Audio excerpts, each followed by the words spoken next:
Listo, ok. ¿Listo? Listo. No, hagámoslo por acá. Hagámoslo por acá mejor. Bueno, ahora sí, después de los pequeños problemas técnicos, pero bueno, no pasa nada. De nuevo, pues, como venía diciendo, este espacio se llama Café con tu neurólogo y la idea es hablar, pues, precisamente de algunos temas relacionados con esta enfermedad que es la esclerosis múltiple. El anterior fue por el Día de la Esclerosis Múltiple, que fue sobre el mes de mayo, y pues la idea es continuar con estos espacios. La idea puntual de la noche de hoy es hablar sobre nutrición. Nutrición, ¿por qué? Porque es un tema que pues, es de mucho interés en general. Yo creo que para todas las personas que son diagnosticadas con esclerosis múltiple, siempre la pregunta es cuáles serán los hábitos alimenticios que debo seguir para estar bien y estar controlado de esta enfermedad.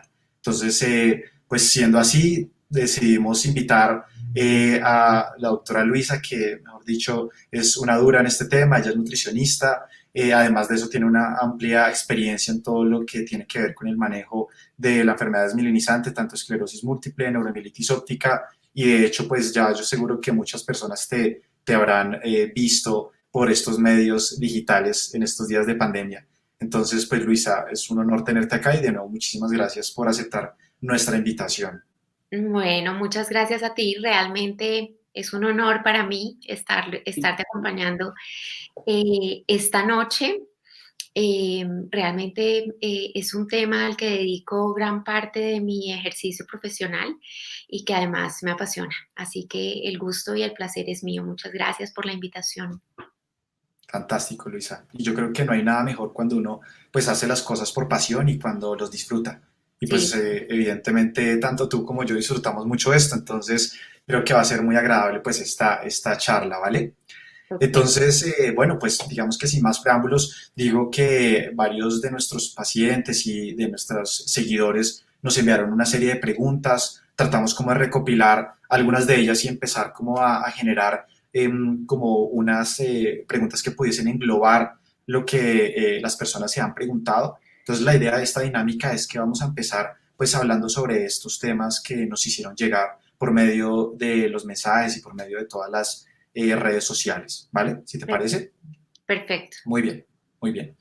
Entonces, pues bueno, empiezo diciendo que cuando la persona pues es diagnosticada con esclerosis múltiple, muchas veces dice, ¿será que lo que yo hice antes, cómo me alimenté, mis hábitos de vida habrán influido en que realmente llegara pues a este diagnóstico y que me dijeran que tenía esclerosis múltiple? Y la pregunta es, ¿alguna de los alimentos o alguna de las dietas que las personas siguen pues se ha relacionado con que les dé esclerosis múltiple, alguna dieta puntualmente? Tú, por ejemplo, ¿qué has notado de eso? ¿Qué has visto que tenga relación, Luisa? Bueno, realmente no hay ningún estudio que demuestre que hay una dieta o que hay un alimento específico que puede desencadenar y que pueda ser la causa directa de la aparición de la enfermedad.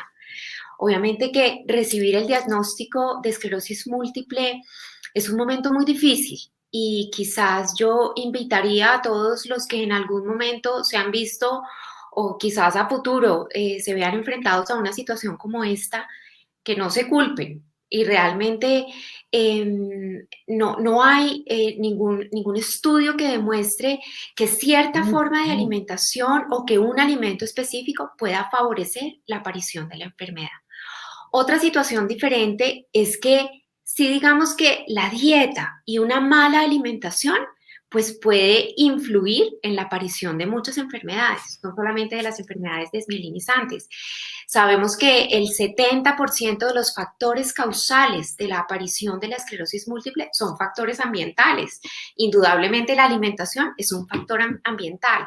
Entonces es muy posible que pueda influir la alimentación, pero sumado a muchas otras cosas. Digamos que a mí me parecería muy triste que primero, yo como profesional jamás le digo al paciente, viste, eso te pasó por tu forma de alimentación, es que comes muy mal. No, Total. jamás. Eso es algo que nosotros como profesionales de la salud no podríamos afirmar porque además no hay evidencia. Pero sí es cierto que una mala alimentación quizás pueda influir.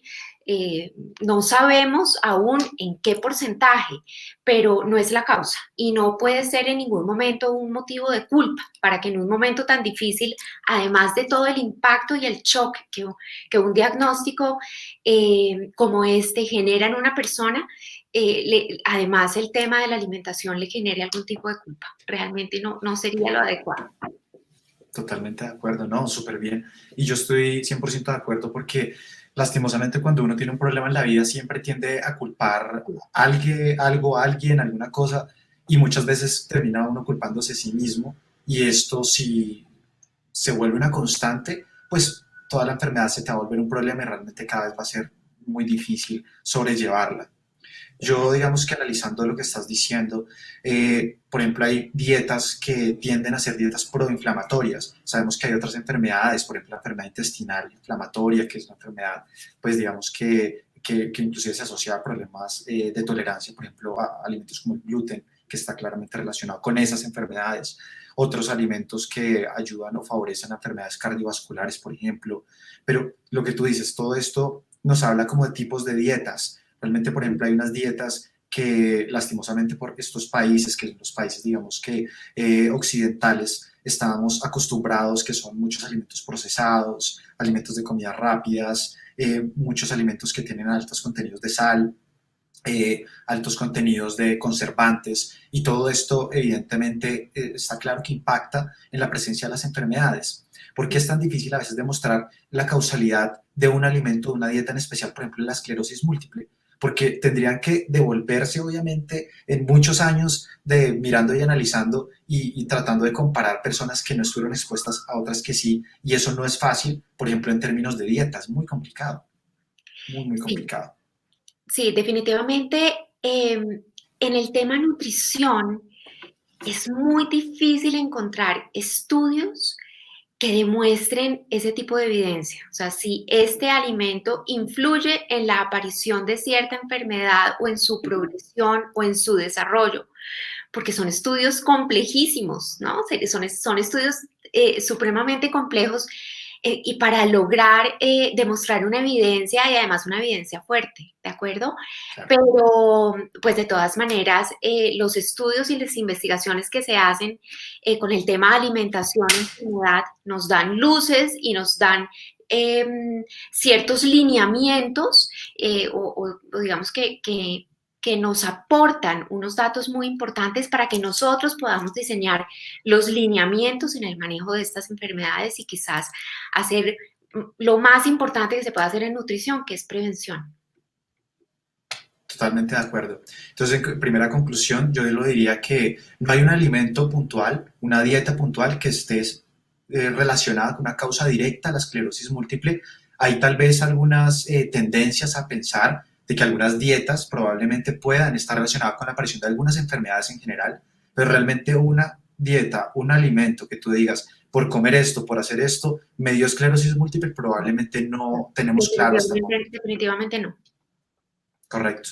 Ahora, pasando de pronto a lo que es causalidad de la esclerosis múltiple, ya cuando está el diagnóstico como tal, que un paciente, por ejemplo, yo le realizo el diagnóstico, tienes esclerosis múltiple, este paciente realmente me va a decir, yo tengo diagnóstico, ¿será que tengo que empezar con una alimentación o una dieta especial? Obviamente pensando en que esto le pueda disminuir, por ejemplo, el número de recaídas o de brotes, o inclusive la progresión de la discapacidad.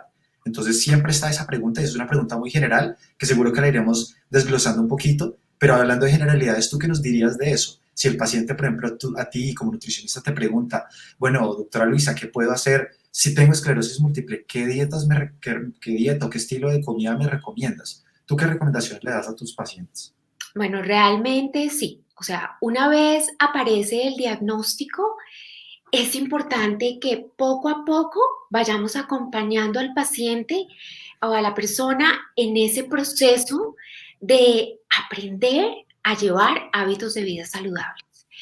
Y dentro de esos hábitos de vida saludables, pues la alimentación es un pilar fundamental. ¿Qué pasa en el caso de estas enfermedades autoinmunes inflamatorias? Pues que en la alimentación sí hay cualquier cantidad de productos que nos pueden ayudar muchísimo. ¿M? Entonces son productos que tenemos que aprender a incluir dentro de nuestra alimentación si no hacen parte dentro de nuestra rutina diaria. ¿Qué pasa? Estamos frente a una enfermedad inflamatoria. Y hay alimentos que son antiinflamatorios. Hay alimentos que nos pueden ayudar a evitar o a disminuir esa inflamación cerebral. Estamos frente a una enfermedad neurodegenerativa que cursa además con un estrés oxidativo. Este estrés oxidativo que daña las células y que incrementa la progresión de la enfermedad y este proceso de neurodegeneración. Y dentro de nuestra dieta tenemos alimentos que bloquean ese estrés oxidativo. Entonces, son los alimentos de los que nos tenemos que agarrar para ayudar en el proceso que estamos comenzando, para ayudar a disminuir la neurodegeneración, a disminuir la inflamación.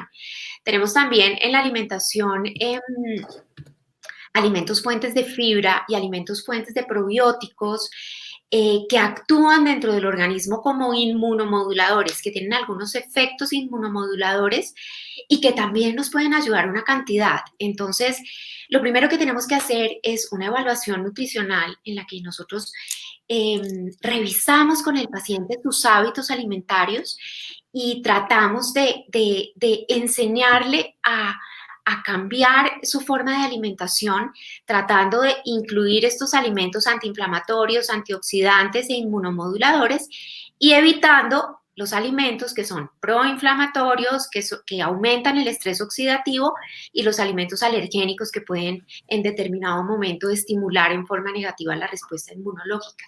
Entonces, sí hay un trabajo muy grande que hacer.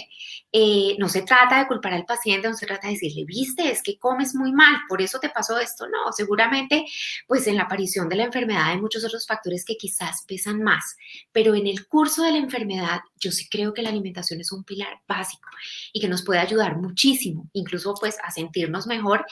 Y ahí sí hay muchos estudios y mucha evidencia digamos que la ciencia se ha encargado de demostrarnos que, por ejemplo, en estos casos hay estudios que han visto que una dieta rica en frutas y en verduras ayuda a disminuir la inflamación y ayuda a disminuir la tasa de discapacidad medida por la escala ETS en pacientes con enfermedad desmielinizante.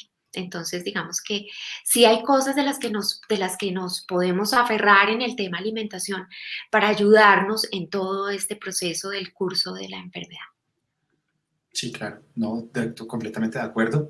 Y pienso que cuando recibes el diagnóstico siempre quieres poner de tu parte para mirar qué puedes hacer y no hay nada más fácil y digamos que asequible como a la persona que modificar sus estilos de vida, entre ellos la alimentación.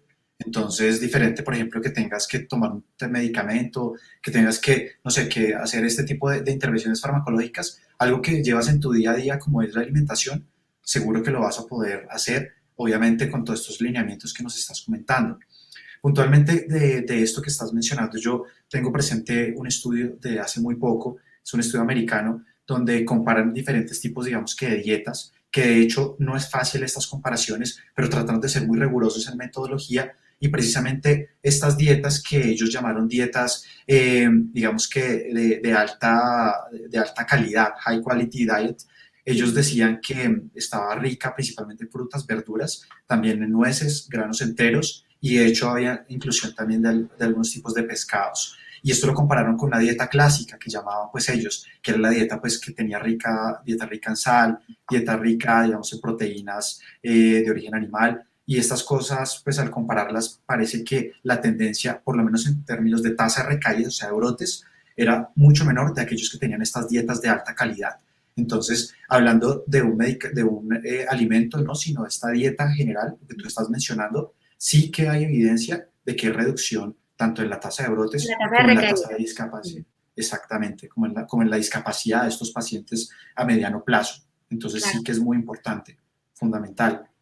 Bueno, y hablando, por ejemplo, de esto, ya que mencionas como este tipo de dietas, dieta basada en plantas, porque esto es una pregunta muy frecuente que se hace. ¿Será que, bueno, tú lo mencionabas, que las frutas, verduras son muy importantes, pero ahora, si te basas tu dieta en las plantas, en proteína de origen vegetal, ¿realmente hay evidencia de que puede ayudarnos en el impacto en la esclerosis múltiple?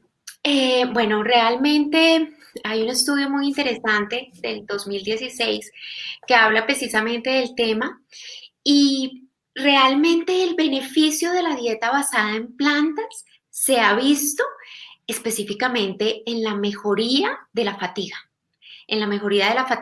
pero en disminución de las lesiones vistas por resonancia magnética, de pronto de la actividad inflamatoria, de pronto de la progresión y de la discapacidad, hay mucha controversia aún, ¿de acuerdo? Entonces, digamos que yo los invitaría a de pronto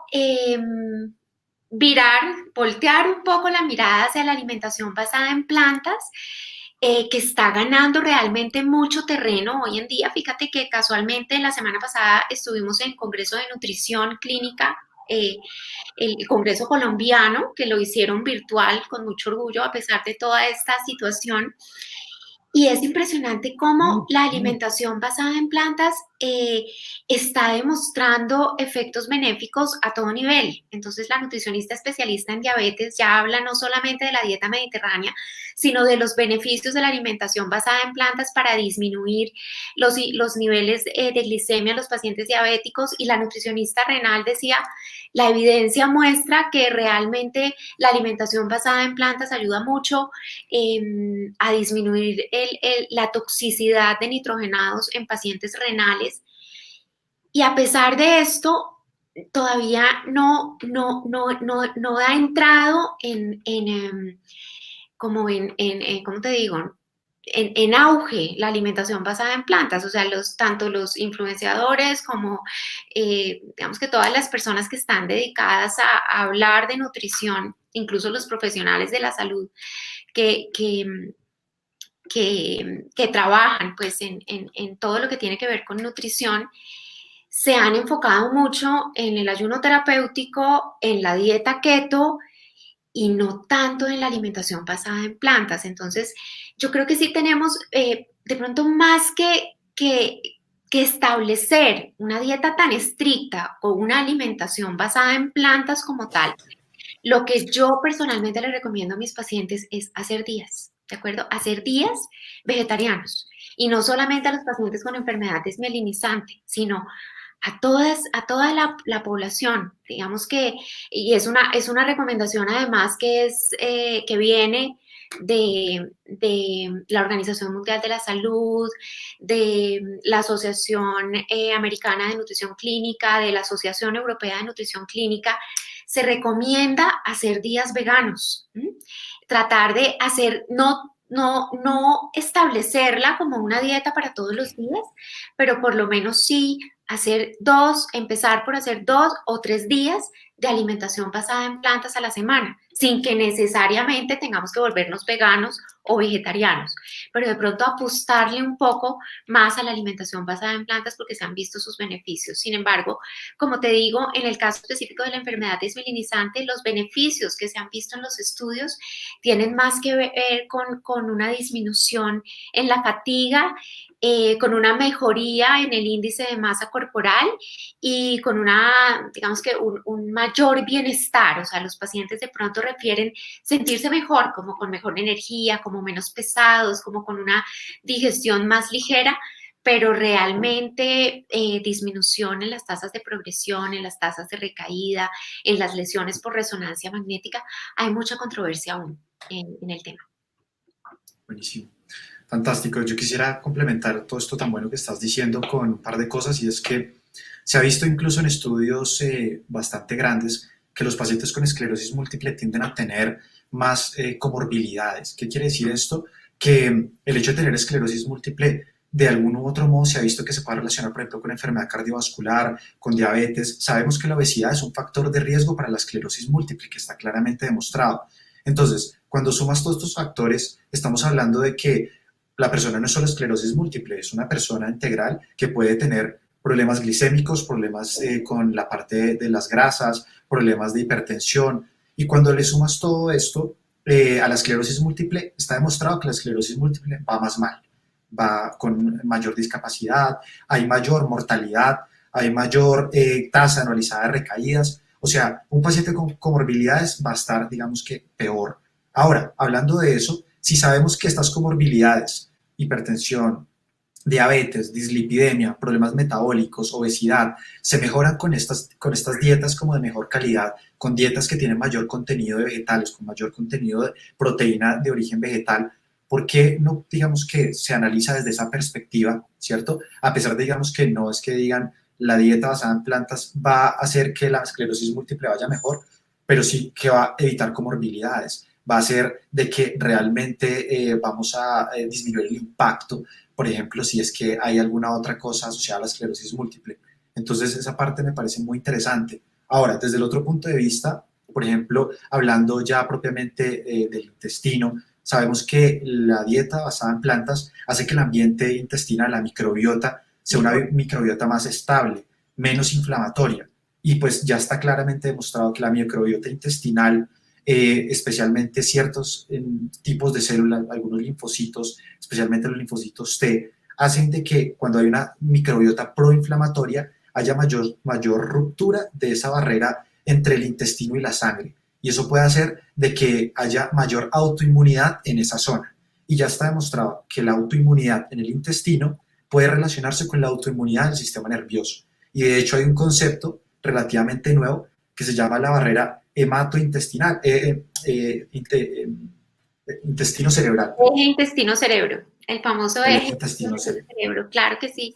De hecho, lo que se dice hoy en día es que acá en nuestro aparato gastrointestinal tenemos también un cerebro, ¿no? De hecho, la mayor parte de la dopamina y la serotonina es de síntesis intestinal, no cerebral, y son neurotransmisores. Exacto. Es increíble esta relación que hay entre el intestino y el cerebro. Totalmente cierto. Mira, la idea es que la alimentación basada en plantas eh, tiene un aporte importantísimo de fibra en nuestra dieta. Esta Sí. fibra lo que hace específicamente es fermentarse en el colon, produciendo unos ácidos grasos que se llaman ácidos grasos de cadena corta, que tienen una función importantísima en la respuesta inmunológica en el sistema inmune y que además son potencialmente antiinflamatorios. Entonces, el aporte de fibra en la dieta es primordial en los pacientes con enfermedad desmielinizante y nos va a ayudar muchísimo a estar mejor. Además de que mejora todos los problemas gastrointestinales que también pueden suceder en las personas que tienen lesiones medulares, entonces en quienes se altera todo su proceso digestivo, que suelen cursar con estreñimiento o con incontinencia fecal. Entonces realmente los beneficios que podemos tener de una alimentación basada en plantas son grandísimos. Ahí quizás lo más importante es tener la asesoría de un profesional específicamente una nutricionista que sea experta en alimentación basada en plantas. ¿Por qué? Porque pues el aporte de proteína en la dieta de un paciente con enfermedad desmielinizante también es importante y hay que saber cómo mezclar esas plantas para que el aporte de proteína sea suficiente y para que no empecemos a quedarnos en déficit en el consumo de proteínas y más adelante terminemos con una desnutrición proteica o con una sarcopenia, con una disminución de nuestra masa muscular, porque pues también tenemos que tener en cuenta que un paciente con enfermedad desmielinizante tiene que tener unos músculos fuertes, por eso también es importante hacer ejercicio eh, para pues evitar o poder manejar en el curso de la enfermedad los posibles trastornos del equilibrio o problemas de movilidad que puedan aparecer.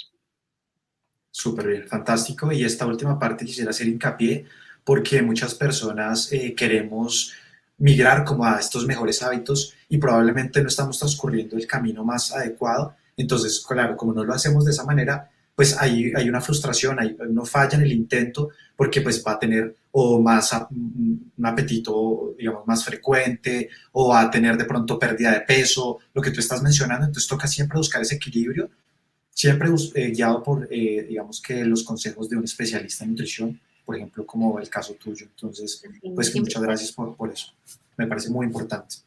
Y digamos que, bueno, en conclusión en esta parte, por un lado, Sabemos que la alimentación basada en plantas tiene muchos beneficios a todo nivel, cardiovascular, metabólico y también antiinflamatorio, que de hecho hay estudios que hay tendencia de que muestran que puede mejorar varias cosas, especialmente los síntomas relacionados con la esclerosis múltiple. En todo ese orden de ideas, creo que es una buena opción de que las personas empiecen a incluir este tipo de hábitos en su alimentación, tratar de volver un poco más tendencia. Si son personas que de pronto utilizan muy poca variedad de productos de origen vegetal, incluyámoslos un poco más en nuestra dieta. Entonces, creo que esa conclusión ahora es la más importante. Pasando un poco de las plantas a la proteína de origen animal, ya que pues, hemos visto todos estos beneficios, qué tan realmente bueno, qué tan realmente malo es la proteína de origen animal. De pronto una persona que te pregunta, ¿será que si omito completamente la proteína de origen animal estoy haciéndolo bien? ¿Cómo debo hacerlo? ¿Tú qué recomiendas puntualmente la proteína de origen animal? Bueno, digamos que esta parte la manejamos en forma muy individualizada con cada persona. Puede existir la opción de eliminar totalmente las proteínas animales de la dieta, pero ahí también tenemos que entrar a jugar con la historia de cada persona, ¿de acuerdo? Entonces, siempre que tenemos una persona enfrente, un paciente enfrente, pues también tenemos una historia enfrente. Y si para esta persona, además del diagnóstico que ha recibido, que obviamente genera un choque emocional muy fuerte, inicialmente le va a ser muy difícil eliminar las proteínas de origen animal de plano, de un día para otro, porque le gustan, porque ha sido la base de su alimentación, porque creció comiendo queso al desayuno y a la comida, porque creció comiendo carnes, porque hay una cantidad de factores ahí. Sabemos que la alimentación está ligada a la emoción y eso lo tenemos que tener en cuenta. Pues vamos a empezar un trabajo lento, poco a poco, vamos a empezar a disminuir las proteínas animales. ¿Cuál es el mensaje? De pronto, y hasta que no haya una evidencia más fuerte, la recomendación no es hay que volverse vegano. Definitivamente, diagnóstico de enfermedad desmielinizante o de enfermedad autoinmune, toca hacer alimentación basada en plantas. Quizás no. No tenemos aún la evidencia. De pronto más adelante, y esto está cambiando todos los días, más adelante sí. De pronto más adelante tenemos la evidencia y los estudios que nos han demostrado que definitivamente es el mejor camino. Pero por ahora, ¿cuál sería la recomendación? Yo sí creo que hay que disminuir las proteínas de origen animal, ¿de acuerdo? Y además, en el tema de disminuir las proteínas de origen animal, hay evidencia, y no solamente para las personas con enfermedades autoinmunes y desmielinizantes, sino para el común de la población. Hay que disminuir el consumo de carnes rojas. Las carnes rojas se consumen en exceso en la dieta occidental y está demostrado que cuando se consumen en exceso, influyen en la aparición de cáncer de próstata en el hombre y de cáncer colorectal. Entonces, ¿qué recomienda la Organización Mundial de la Salud? No más de 360 gramos a la semana de carnes rojas y de carnes procesadas. Esto es poquito, o sea, esto es solamente 2 días a la semana se puede consumir un filete de carne roja, 2 días a la semana.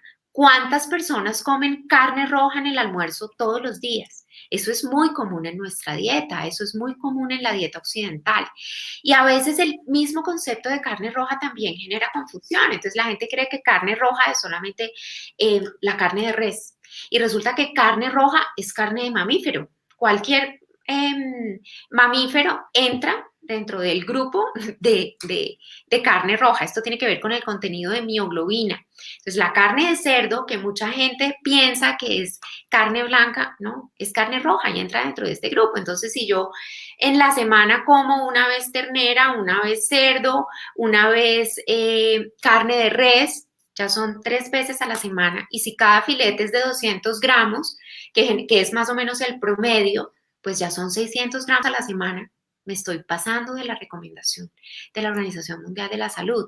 Entonces, el mensaje es a disminuir el consumo de proteínas de origen animal. La misma Organización Mundial de la Salud y la Asociación Americana de Nutrición Clínica y la Asociación Europea de Nutrición Clínica recomienda hacer días vegetarianos, hacer por lo menos a la semana 3 días vegetarianos en los que podemos incluir un grano con arroz, y y una porción grande de vegetales, y ese día no comer carnes, no incluir carnes.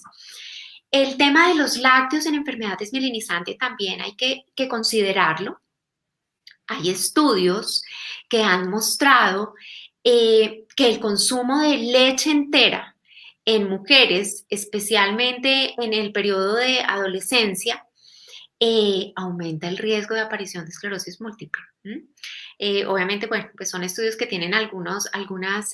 limitantes epidemiológicas y en su diseño y etcétera. Pero ¿qué pasa? Ahí hay varias cosas importantes a tener en cuenta. Se ha visto que en la población con esclerosis múltiple hay, digamos que, una mayor sensibilidad a los antígenos que tienen los lácteos. También se ha visto que hay una proteína, que es la famosa tiroglobulina, que encontramos pegada a los glóbulos de grasa de la leche, que es una proteína que es muy parecida a la mielina.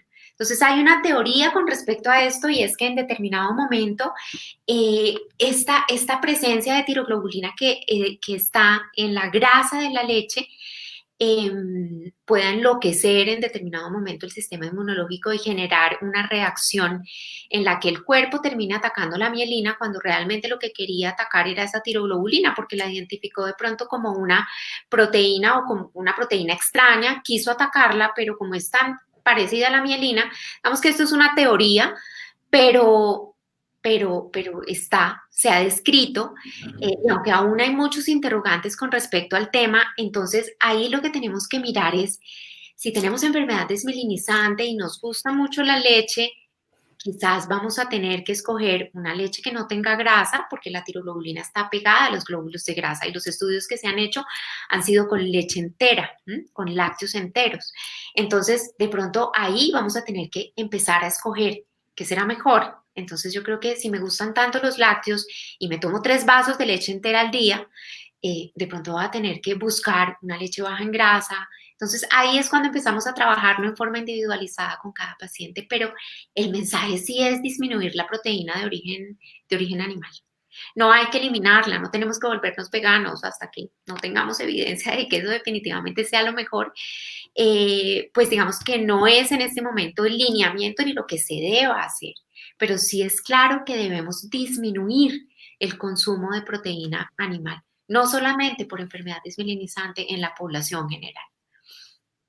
Fantástico, fantástico, Luisa. Y mira que cuando tú empezaste a decir toda esta parte, decías del tema de calidad de vida también, de la felicidad de la persona. Sí. Y yo tengo una anécdota en donde, pues digamos que hice un diagnóstico a un paciente de esclerosis múltiple y lo primero fue que él me dijo, por favor no me vaya a quitar el chorizo, fue, creo que me dijo, o la butifarra, alguna de estas dos.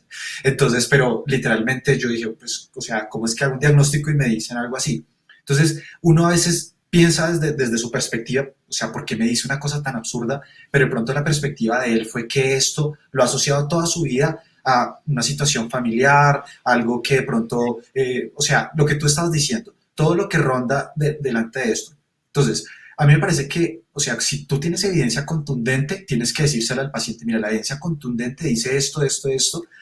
Por ejemplo, le va a iniciar un tratamiento, una terapia modificadora, yo sé que X medicamento contundentemente tengo evidencia que dice que es mejor que no tengas, o sea, que estés con tratamiento a no estarlo. Eso lo puedo decir contundentemente.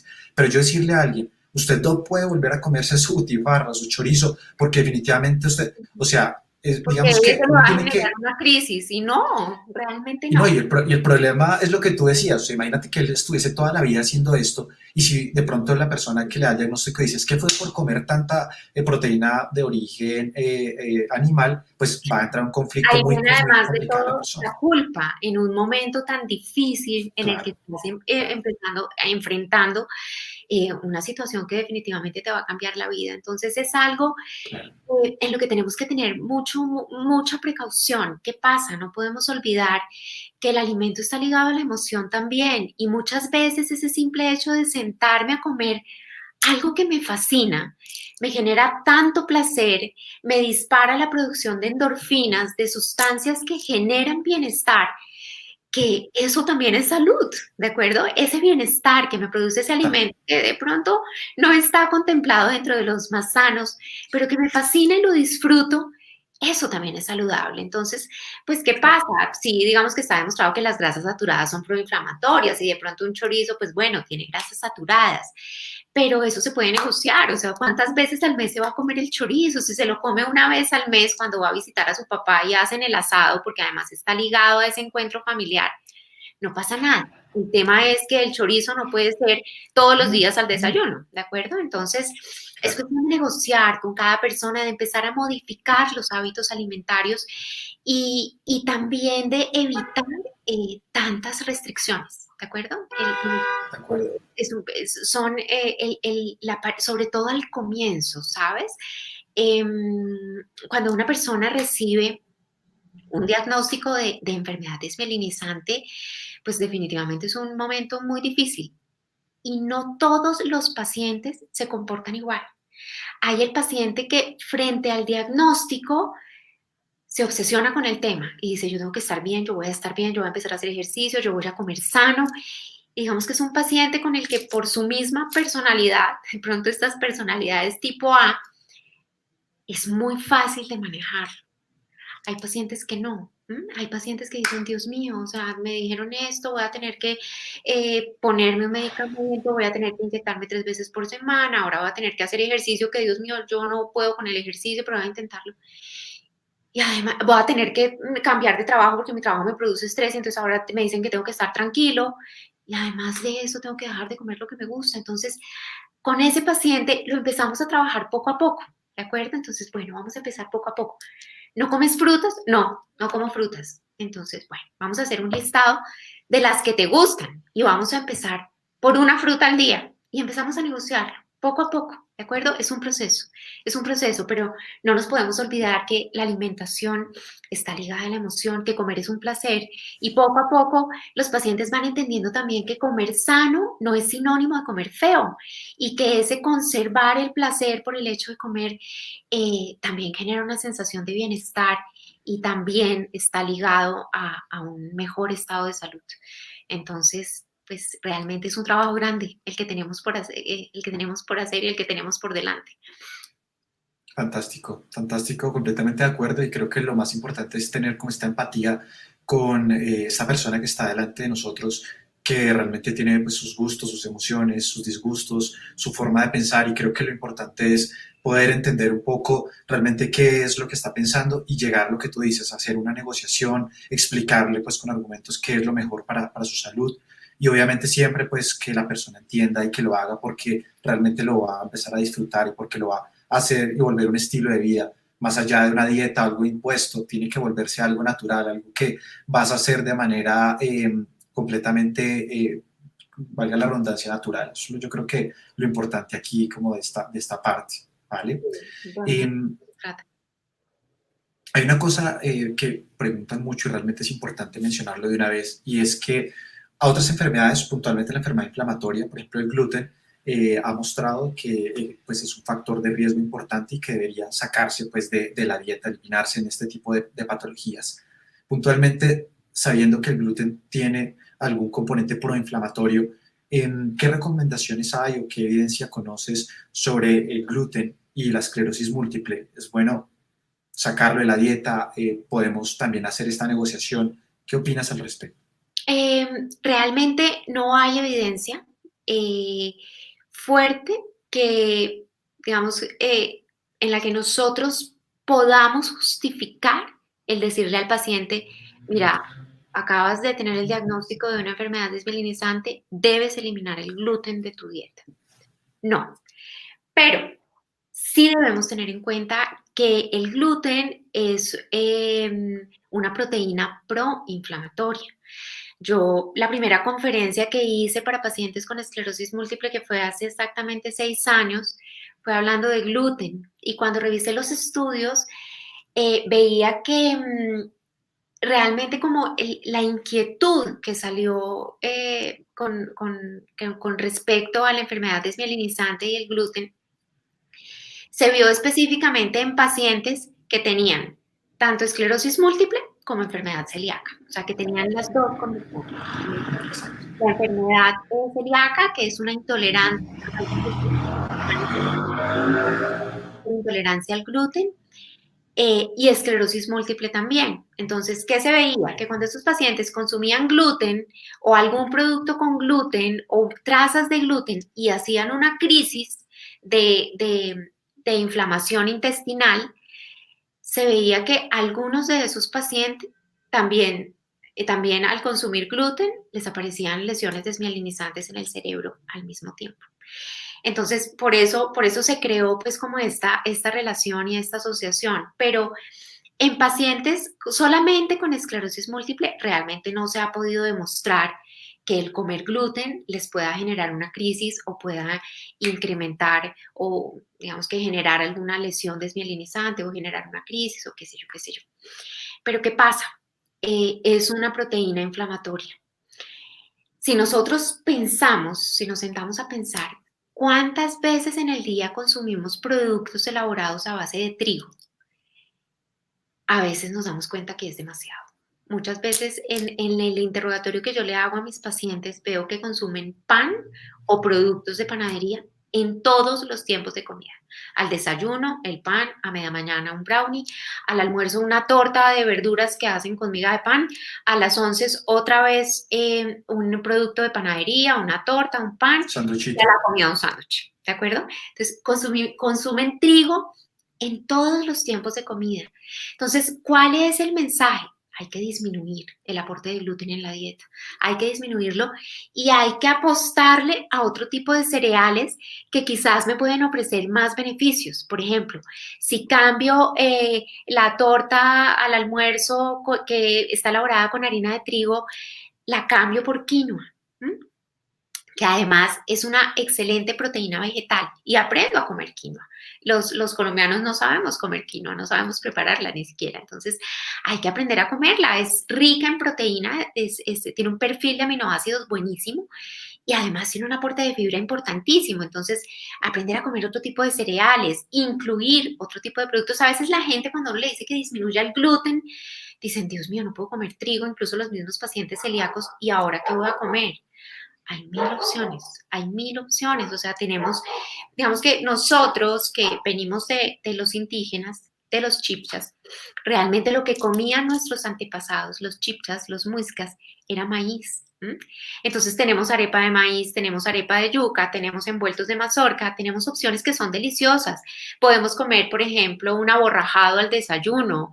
Tenemos tanta variedad de alimentos y con ese tipo de productos estamos disminuyendo el aporte de trigo en la dieta. Entonces yo creo que la invitación es igual que con el tema de las proteínas animales. No podemos exagerar del gluten, comemos demasiado gluten, la dieta occidental tiene demasiado aporte de gluten. Ahora, también tenemos que tener en cuenta que con respecto al trigo no solamente existe la enfermedad celíaca, hay dos entidades más que son muy comunes y que cada vez son más comunes. Una que es la alergia al trigo y otra que es la sensibilidad al gluten no celíaca. Entonces, pues obviamente que por nuestro sistema sanitario, pues no podemos empezar a estudiar a todos los pacientes con enfermedades desmielinizantes a ver si sí, a ver si no.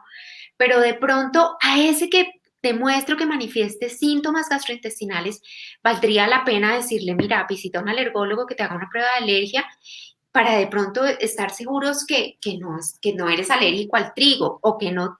Hay pacientes que no necesariamente son celíacos, pero se les hace biopsia y se les encuentra anticuerpos antigliadina en intestino y no son celíacos. Esa es la sensibilidad al gluten no celíaca. Entonces, si tenemos un paciente con enfermedad desmielinizante, con esclerosis múltiple y además alguna de estas entidades, yo creo que sí valdría la pena pensar en, óyeme, mejor elimina el gluten porque eres alérgica o tienes sensibilidad, además tienes la enfermedad desmielinizante y ahí entramos a mirar todo el arsenal de opciones que tenemos para reemplazar el trigo, que por demás son deliciosas. Fantástico.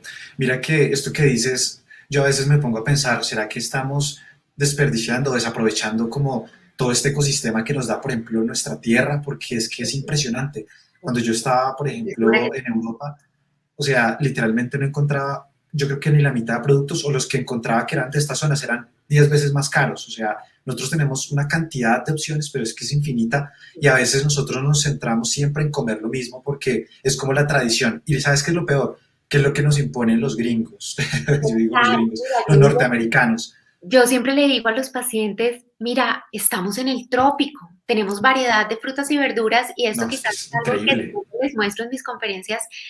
No hay nada más mágico que el pabellón de frutas y verduras de Corabastos. Eso parece Uf, un cuadro de, miro, sí, los colores que tú ves, la variedad de colores de verdes, de amarillos, de naranjas, todo el caroteno que tú ves ahí. Estamos en el trópico, tenemos variedad de frutas y verduras. Antes, toda la zona cercana a Bogotá, Cajicá, Chía, eh, eran cultivos de quinoa y cultivos de semillas de chía. Y eso se fue perdiendo, ¿de acuerdo? Entonces, y sin embargo, somos aún importantes productores de quinoa y todo lo que son, pues todos nuestros países vecinos. Bolivia es quizás en este momento el mayor productor de quinoa. Y fíjate todas las propiedades nutricionales que tienen increíble. y a veces lo desperdiciamos, definitivamente a No, veces lo hay una cosa que me parece, Luis, importante y es que, bueno, no solamente esclerosis múltiple, sino cualquier enfermedad neurológica. A mí muchos pacientes me dicen, quiero tomar unas vitaminas, quiero comprarme unos suplementos y teniendo lo que tú estás diciendo, esta riqueza, digamos que mineral, nutricional, en toda esta variedad de frutas y verduras, donde nos aportan más del 90% de los micronutrientes que necesitamos y muchas veces se desaprovecha. Entonces creo que, o sea, además de reducir el consumo de trigo digamos de estos alimentos, creo que volvemos a hacer énfasis en aumentar el consumo de todos estos productos que realmente son mágicos, muy buenos, que es toda esta cantidad de frutas y verduras que tenemos disponibles y toda esta cantidad de proteína de origen vegetal que tenemos disponible. O sea, creo que sí. volvemos a hacer énfasis en esto. Me parece que es Fíjate súper importante repetirlo. esa parte es importante. Ahora que tú lo mencionabas, realmente el consumo de multivitamínicos es una tendencia que nos viene también de los norteamericanos. ¿Qué pasa en Norteamérica? Que ellos no tienen la producción de frutas y verduras que tenemos nosotros. Y por eso es que tienen que suplementar la vitamina A, la vitamina C, pues porque no tienen un adecuado aporte o un adecuado consumo de este tipo de productos en la dieta. Entonces, ¿qué pasa con el tema de los suplementos de los multivitamínicos o de los suplementos de vitaminas y de minerales? Eso se tiene que manejar también en forma muy individualizada con cada paciente, con cada persona. ¿Por qué? Porque si tú llevas una alimentación adecuada, con una suficiente cantidad de frutas y de verduras, de cereales, no es necesario consumir multivitamínicos. Entonces, pues definitivamente hay que evaluarlo. Fíjate que yo hacía hace pocos días un ejercicio y era mirar cuál era la mayor fuente de selenio, por ejemplo, porque hoy en día todo el mundo quiere consumir selenio por su potente efecto antioxidante y por su relación con la producción de glutatión peroxidasa, que es uno de los antioxidantes más potentes que existen. Entonces, todo el mundo quiere consumir selenio. Resulta que la mayor fuente de selenio son las nueces. Y resulta que tenemos que consumir en promedio, esto depende mucho del grupo de edad, pero en promedio son 55 miligramos de selenio al día.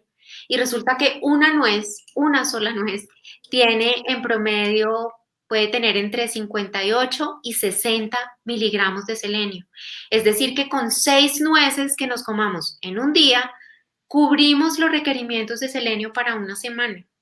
Y resulta que estamos comprando el selenio, quizás estamos pagando por un multivitamínico que cuesta dinero, que además es sintético, y resulta que ese dinero lo podríamos de pronto destinar a comprar más nueces, a comprar más frutos secos, a comprar más productos naturales. Y ese es un tema que también debemos tener en cuenta, lo que se recomienda hoy en día para la población general y para los pacientes con enfermedades autoinmunes es devolvernos hacia una forma de alimentación muy natural, evitar los alimentos industrializados, procesados y ultraprocesados. Entre más natural comamos, mucho mejor. Ojalá volviéramos a las plazas de mercado a cambiar el carrito por el canasto, como las abuelas, y volver a comer natural. Realmente eso sería lo ideal, que volvamos Fantástico. Y a una alimentación muy natural. quisiera nuevamente pues hacer énfasis en una cosa y es que nosotros vivimos siempre de muchos mitos y existe este mito puntual de que realmente necesitas suplementarte con infinidad de cosas que te están trayendo de Estados Unidos, de Europa, que esta pastilla, que esta otra. Y realmente, o sea, nuestro cuerpo y nuestro intestino tienen una capacidad tan potente de extraer los minerales y los suplementos de una dieta que está adecuadamente, digamos, balanceada, por decirlo así, que realmente necesitas muy pocos suplementos cuando pues estás, por ejemplo, estamos hablando de un paciente con esclerosis múltiple. Además, obviamente, la vitamina D, pues que se sabe que, Lo digamos que que tiene un evidencia. tema muy puntual, claro, y especialmente porque pues tú me corregirás, pero los niveles o las cantidades de vitamina D que provienen de la dieta realmente no son tan altas, No. pero digamos que en este orden de ideas, especialmente para pacientes con esclerosis múltiple, la vitamina D sí que se requiere que esté en unos niveles adecuados, especialmente por su potente rol antiinflamatorio. Por eso es que rutinariamente nosotros medimos niveles de vitamina D y suplementamos en aquellos pacientes que tienen niveles por debajo de lo estipulado.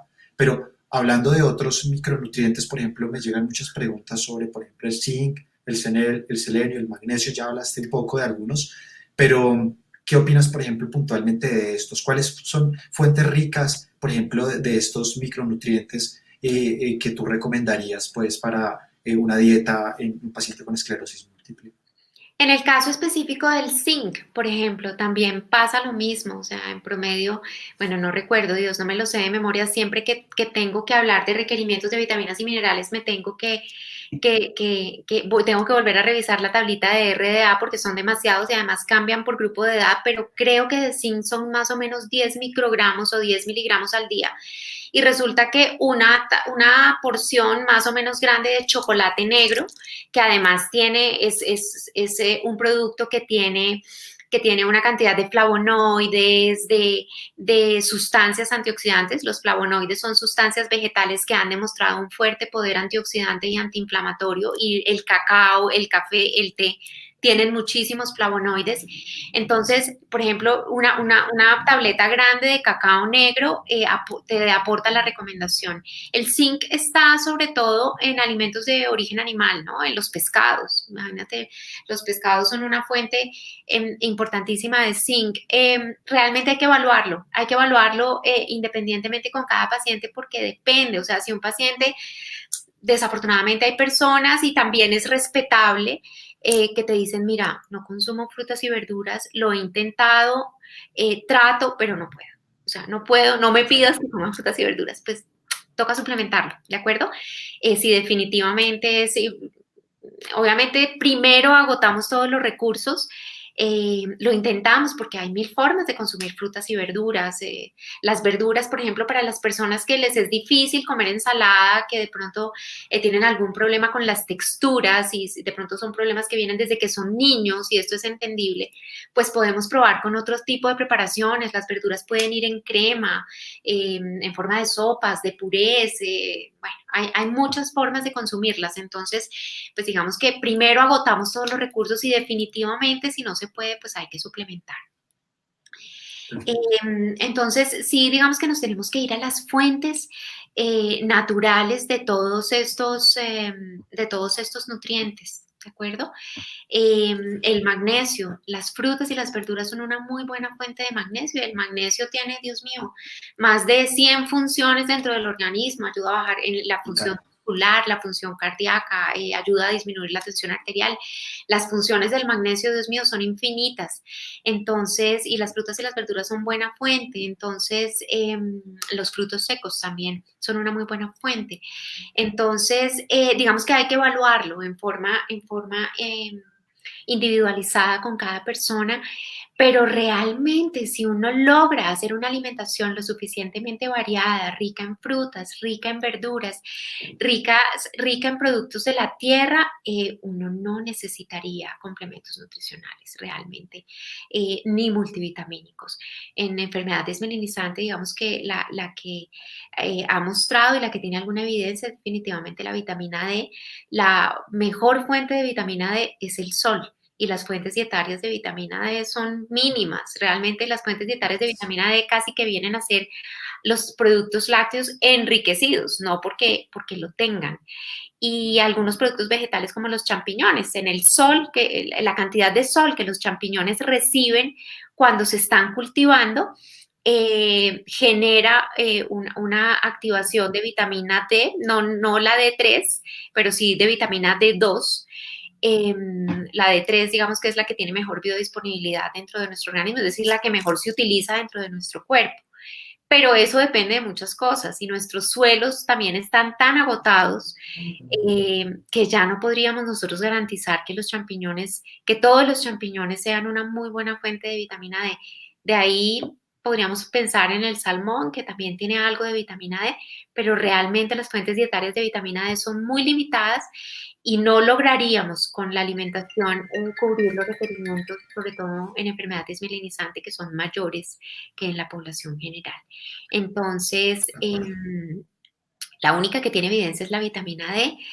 Y como les digo, nos debemos devolver hacia una forma de alimentación natural para que consumir vitaminas sintéticas si las tenemos en forma natural en la dieta y mucho más aquí que tenemos una agricultura tan variada y unos suelos tan fértiles aún.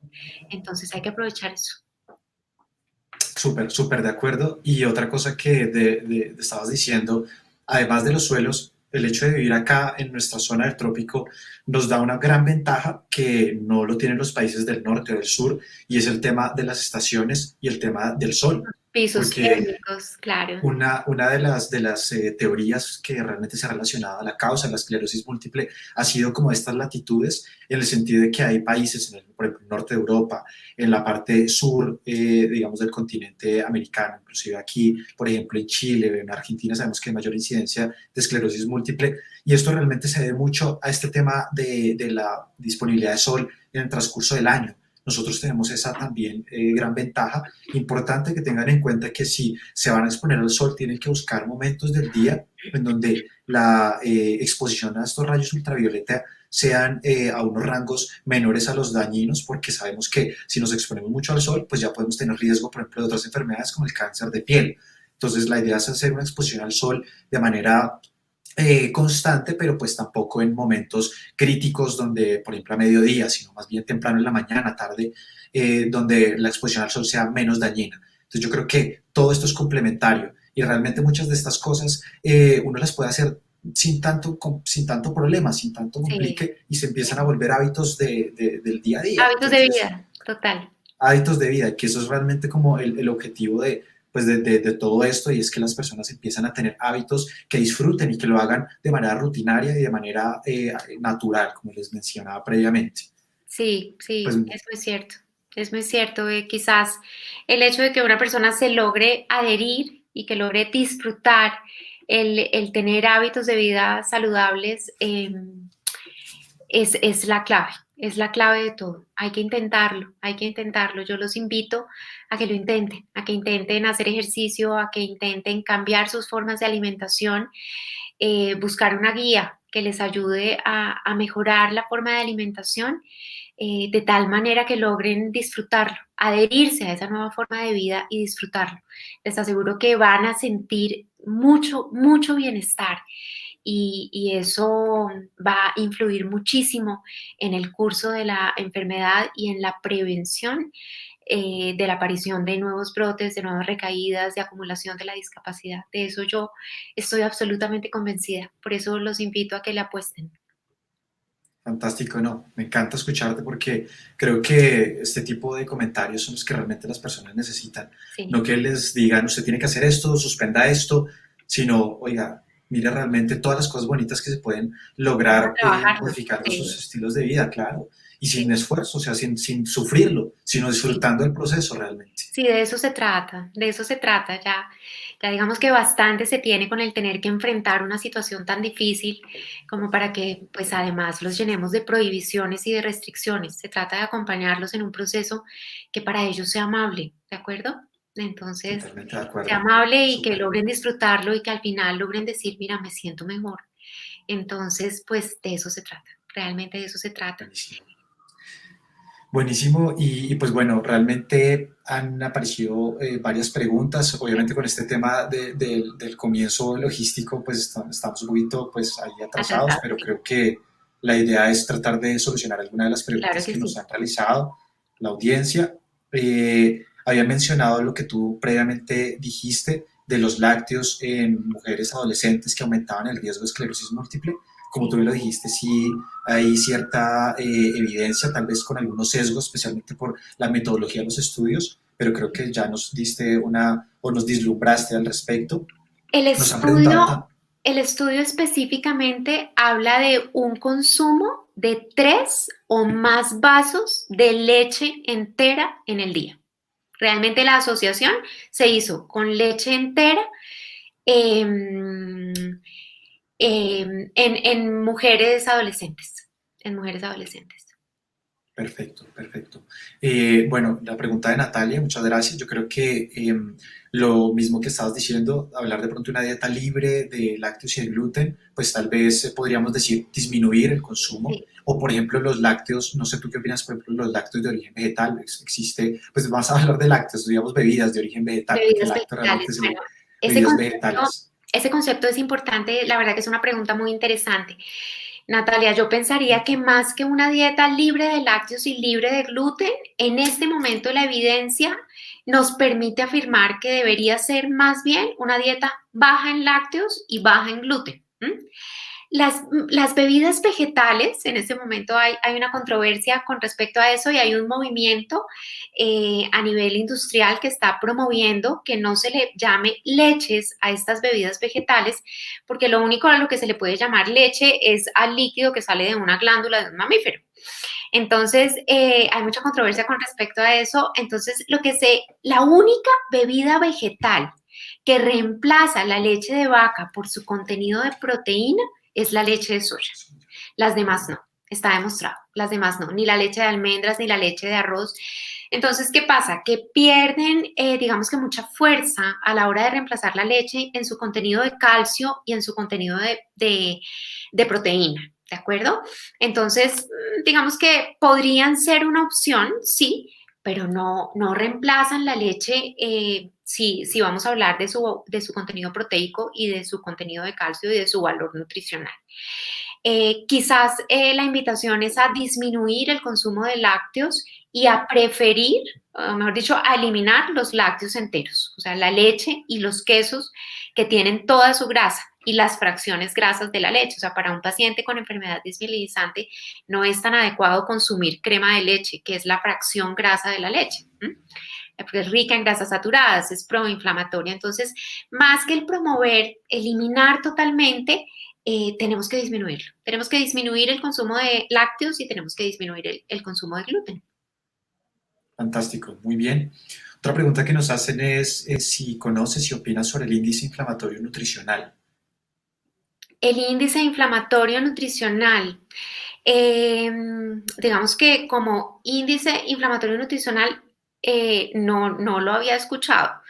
Eh, Pensaría yo que hay muchos, quizás se puede referir a todo este arsenal de alimentos proinflamatorios que podemos incluir en la dieta.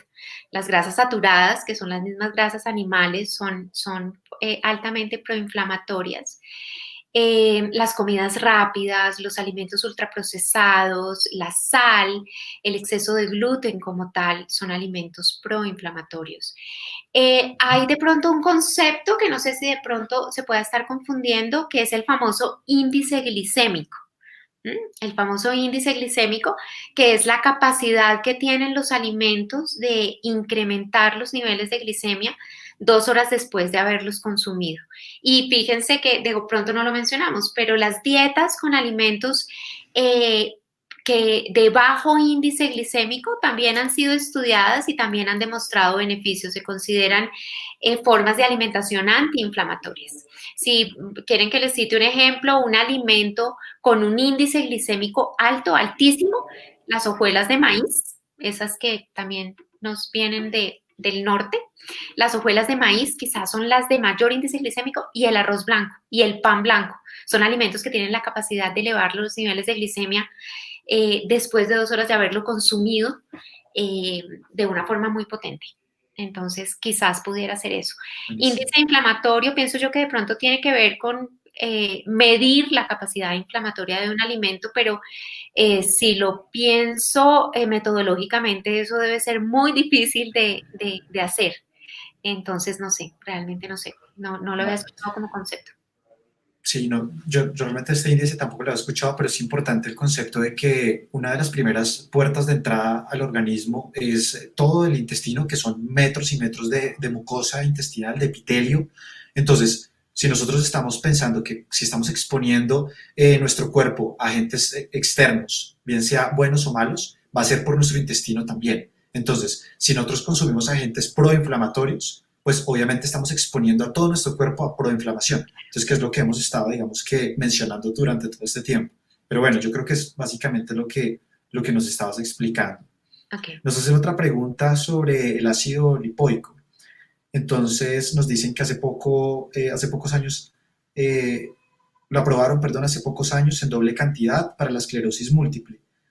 Dicen que, o sea, mejor dicho, que está tratando de mencionar que doble cantidad de ácido lipoico para las enfermedades neurológicas. Ok, ¿Tú bueno, conoces? el ácido lipoico tiene efectos antioxidantes y frente, digamos que a este tipo de sustancias vas a encontrar mil estudios. Entonces, vas a encontrar resveratrol, vas a encontrar ácido lipoico, vas a encontrar glutatión peroxidasa, pero realmente es que se han hecho estudios y bueno, digamos que se ha mirado el posible efecto que puedan tener, pero realmente no hay una evidencia clara. Con ninguno de estos, se han estudiado mucho los flavonoides como tal, se sabe que tienen un efecto antioxidante y antiinflamatorio, pero digamos que aún no podríamos identificarlos como una posible opción de tratamiento y mucho menos como una posible opción de cura, ¿de acuerdo?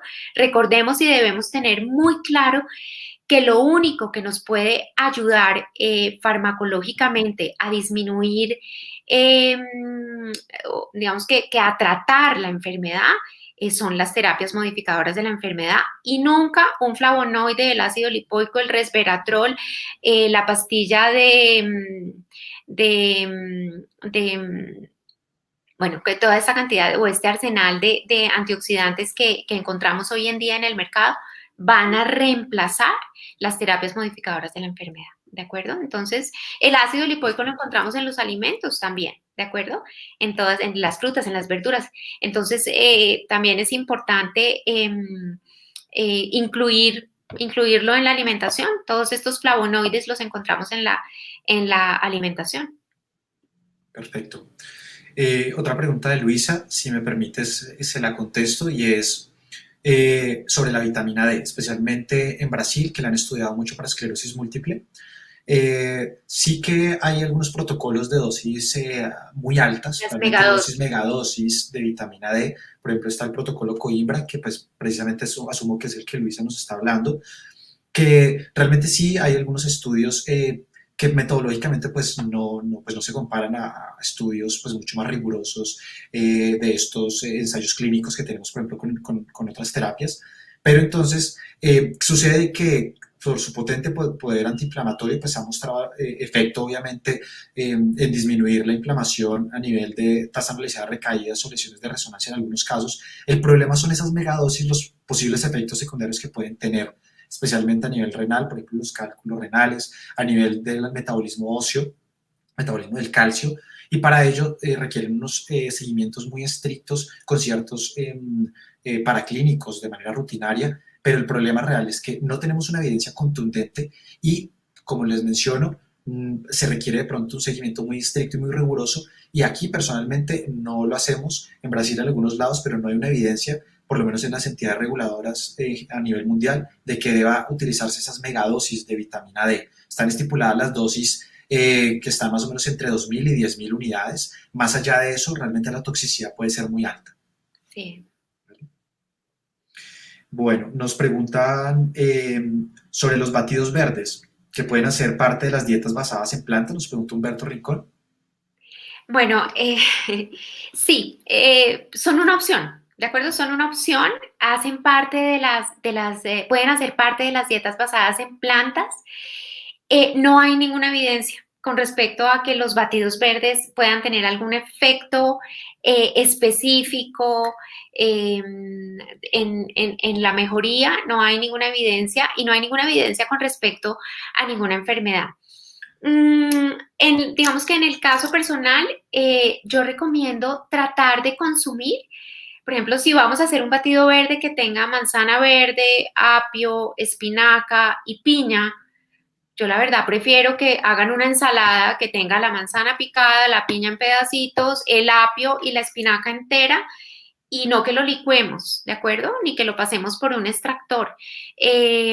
Ahora, sí hay que tener un poco de precaución en el tipo de mezclas que se hacen. A veces los pacientes le ponen zanahoria, le ponen remolacha, le ponen piña, le ponen mango, le ponen y terminan haciendo un batido que es muy espeso y que termina siendo denso en carbohidratos, denso en calorías, entonces hay que tener mucha precaución, sobre todo en pacientes que tengan diabetes o que tengan obesidad.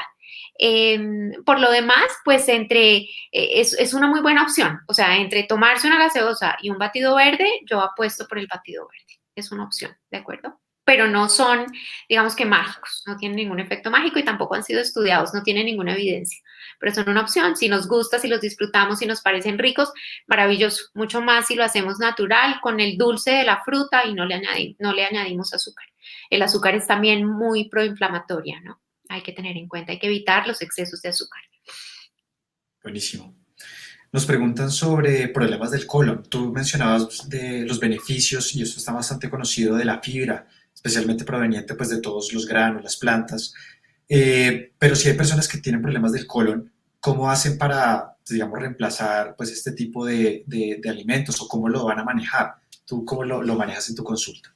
Bueno, hay varios tratamientos, hay una dieta, una forma de alimentación que se llama la dieta FODMAP, que es una dieta de eliminación que podemos probar con algunos pacientes, que básicamente lo que hacemos es eliminar unos alimentos que contienen un tipo de azúcares o un tipo de carbohidratos que incrementan las molestias del colon. Entonces, pues tenemos esa opción de probar la dieta FODMAP, que es una dieta de eliminación. Funciona, no en todo el mundo, pero hay pacientes a los que les trae muchísimos beneficios y definitivamente los problemas del colon pues hay que manejarlos de forma muy individualizada con cada paciente. Los alimentos que pueden producir intolerancia y que pueden producir gas son una lista infinita. Entonces, si por problemas de colon yo le entrego a todos la misma lista, le digo, mira, evita todos estos alimentos, pues el paciente mira la lista y dice, Dios, ¿y entonces qué puedo comer? Entonces, básicamente lo que se recomienda es aprender a identificar esos alimentos que producen intolerancia y eliminarlos de la dieta, de pronto por un tiempo, por 2 o 3 meses, y luego volver a introducirlos muy despacio y en forma lenta y de uno en uno, ¿de acuerdo? Para ver si ya hay una mejor adaptación al alimento después de haberlo suspendido durante un tiempo y ver si nuestro intestino como que lo acepta un poco mejor. Se recomienda también hacer estudios de alergias. Muchas veces estos síntomas de colon tan recurrentes y tan difíciles y tan complicados de manejar tienen mucho que ver con temas de alergias. Entonces resulta que el paciente dice, Dios mío, siempre que me como esta ensalada de frutas me distiendo, me duele el estómago, me lleno de gases y tengo demasiadas molestias gastrointestinales y resulta que lo que pasa es que son alérgicos a la papaya y no tenían idea, ¿de acuerdo? Entonces, a veces el hacer un estudio de alergias puede ser muy útil también. Y el tema del manejo de emociones. El intestino está directamente conectado con el sistema nervioso central a través del nervio Sí. vago. Y casi que podemos decir que las emociones se sienten aquí, se sienten en el estómago. O acordémonos nosotros cómo salíamos en las mañanas al colegio cuando teníamos examen de matemáticas y no habíamos estudiado. Uno salía con dolor de estómago, con sensación de ganas de ir al baño, con sensación de estreñimiento, con sensaciones, las emociones se sienten en el estómago. Entonces, es muy importante también ahí evaluar esa parte. No es fácil manejar los problemas de colon y son muy comunes hoy en día, realmente son muy comunes. Fantástico, me parece una respuesta genial. Otra pregunta que nos hacen es acerca de los pescados, que si tú recomiendas algunos pescados puntualmente para, pues, para incluirlos en la dieta. Sí, sí, Para, realmente, a ver, se recomiendan más los pescados de mar, específicamente los pescados azules. Los pescados azules son los que viven en la parte más profunda del mar o los que permanecen más tiempo en las partes más profundas del mar, que son las zonas más frías. Entonces, estos pescados, para protegerse de las temperaturas tan bajas, desarrollan los famosos omega 3, que son ácidos grasos poliinsaturados que han mostrado, primero, poder antiinflamatorio y segundo, algunos beneficios en las enfermedades neurodegenerativas. No nos olvidemos que el 60% del peso del cerebro es grasa y de ese 60% un porcentaje altísimo son omega 3. O sea, aquí en el cerebro, en la composición cerebral, hay omega 3. Entonces, se recomiendan los pescados azules. Yo les recomiendo tener precaución con los pescados de río. Las pieles de los pescados de río, por ejemplo, el bagre. El bagre, que es un pescado que se saca aquí en nuestro país del Magdalena. Dios, yo me pregunto de qué se alimenta el bagre en el Magdalena, como Sí. de toda la basura que hay en el río. Entonces, con los pescados de río tener precaución, y sí, algún estudio de la Universidad de La Sabana hace algunos años mostró que la piel del bagre es una fuente de colesterol. Sin embargo, hay algunos estudios que muestran que también puede tener algún contenido de omega 3. Ahí hay algo de controversia en eso. Sin embargo, pues hay que revisar los estudios porque puede haber también ahí algún interés de la industria en esa parte, pero yo recomiendo sobre todo los pescados azules, ¿de acuerdo? Hay que dosificar también. Es cierto que el omega 3 es bueno, pero pues no podemos empezar a comer salmón todos los días y productos de mar todos los días por el aporte de omega 3, porque recordemos también que tienen algo de contenido de mercurio y el exceso de mercurio pues es neurotóxico también. Entonces Perfecto. hay que buscar un equilibrio. Hoy en día el tema de la alimentación a veces se hace complejo porque son tantas las variables que hay alrededor y tantos temas que tenemos que tener en cuenta a la hora de pensar en una alimentación adecuada y balanceada. Fantástico. Con respecto a las verduras, sé que todas las verduras, y ya nos has explicado súper bien de que realmente yo creo que no hay verdura mala, pero ¿alguna especialmente nos ayuda para la desinflamación? Nos preguntan. Mira, poderes antiinflamatorios, digamos que todas las que son fuentes, más que de pronto poderes antiinflamatorios, poderes antioxidantes. Todas las que tienen vitamina A, vitamina C, vitamina E, todas las que son de color amarillo, rojo y verde intenso, estos pimentones que tienen unos colores divinos, son ricas en antioxidantes, y esos antioxidantes lo que hacen es prevenir el envejecimiento celular y ayudarnos a combatir ese fenómeno neurodegenerativo. Finalmente, la neurodegeneración pues obviamente acompaña a las enfermedades desmielinizantes, pero la neurodegeneración también hace parte del proceso de envejecimiento. En cuanto a poder antiinflamatorio, les recomendaría más los flavonoides y todas las hierbas y las especias que no las habíamos mencionado, la cúrcuma, el curry. Miren, es increíble, hay cualquier cantidad de estudios en la literatura de los efectos antioxidantes, antiinflamatorios y cicatrizantes de la cúrcuma.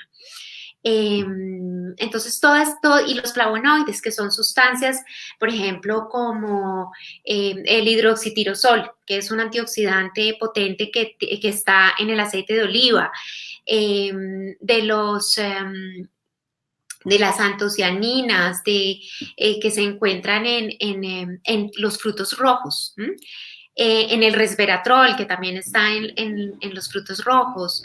Eh, Todos estos flavonoides, estas sustancias vegetales que se encuentran en los productos de la tierra, sí han sido estudiados y han mostrado efectos antiinflamatorios. Las verduras yo las clasificaría un poco más, o pensaría que tienen un poder más antioxidante por el contenido de vitaminas antioxidantes, la vitamina A, la vitamina C.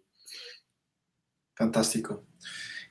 Nos preguntan que si tú conoces particularmente alguna dieta, o sea, o estudios que evalúen las dietas que se comen, que comemos acá en Colombia. Que esa pregunta me parece muy interesante porque hablamos siempre de dieta mediterránea, dieta, bueno, de otros países, pero si acaso, pues hay estudios acá en Colombia que sugieran que alguna dieta sea mejor que otra. Me parece muy, muy interesante si lo hubiese. Dios, pensaría yo, o sea, tenemos tal variedad de productos. eh, que yo creo que podríamos coger un pedacito de cada región. ¿M? Por ejemplo, hablemos de una bandeja paisa.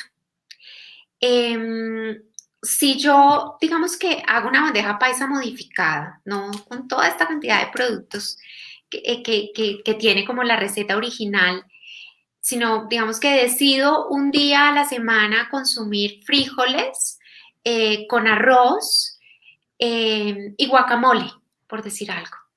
Es un almuerzo perfecto, es una comida perfecta. La mezcla del frijol con el arroz me reemplaza la carne y el guacamole, pues digamos que lo puedo mezclar además con verduras, ponerle tomate, ponerle pimentón, ponerle cebolla y sería un almuerzo perfecto, ¿de acuerdo?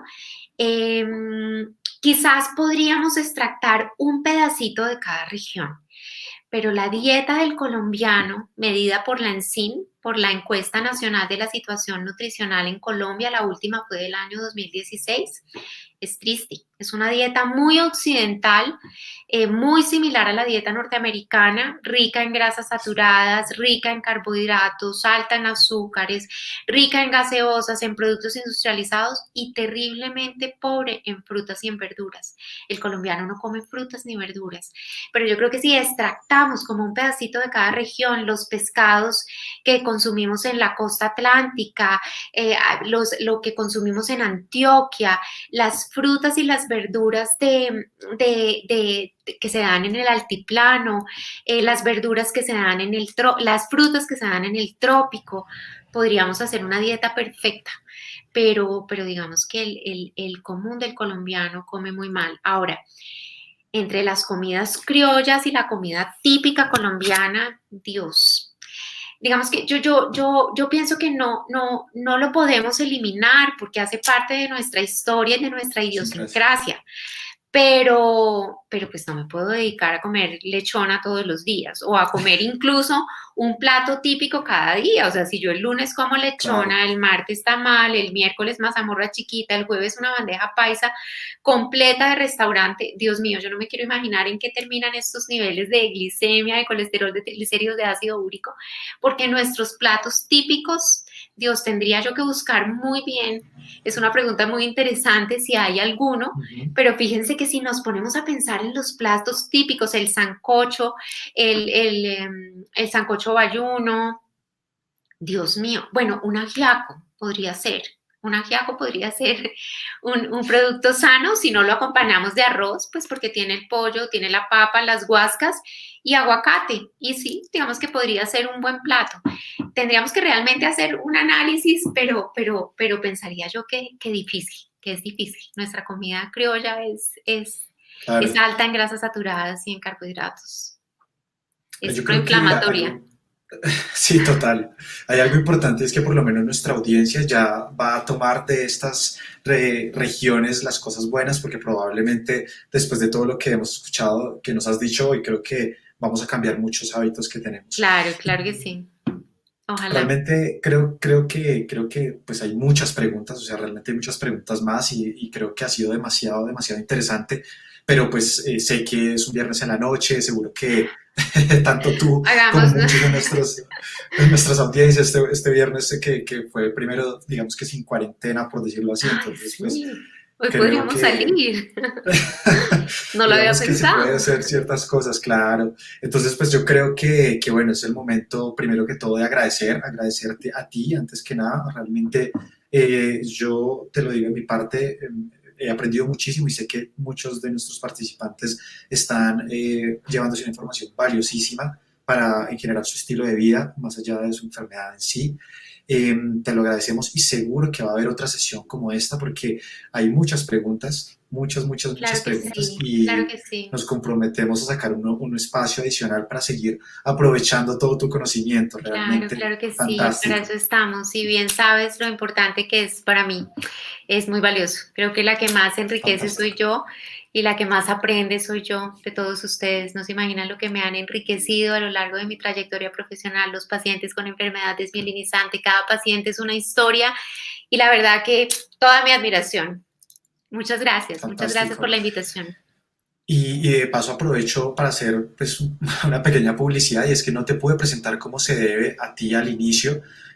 tú aparte de ser especialista en nutrición y dieta y que tienes obviamente estudios en énfasis en todo este tema de, por ejemplo, diabetes, o sea, eres súper, súper conocedora, tienes una amplia experiencia con toda la patología desmielinizante. Realmente Sí.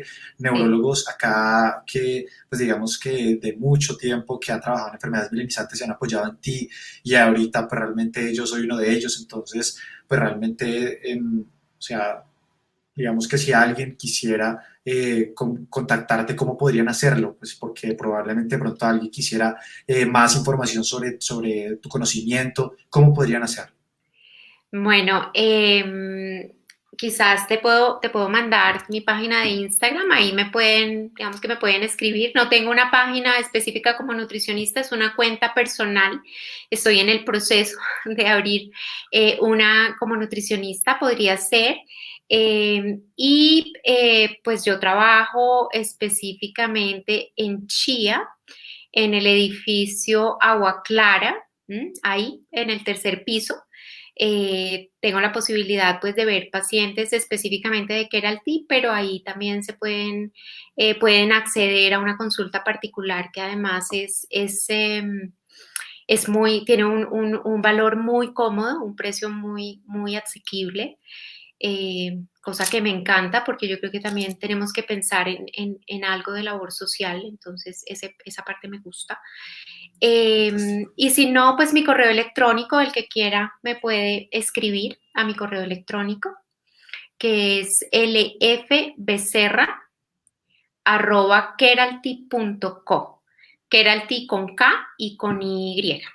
Me pueden contactar al Fantástico. correo electrónico y pues podemos mirar. Hoy en día, pues con esta situación también hago consulta virtual. El que tenga de pronto alguna duda pequeña, específica, me puede escribir, ¿de acuerdo? Fantástico.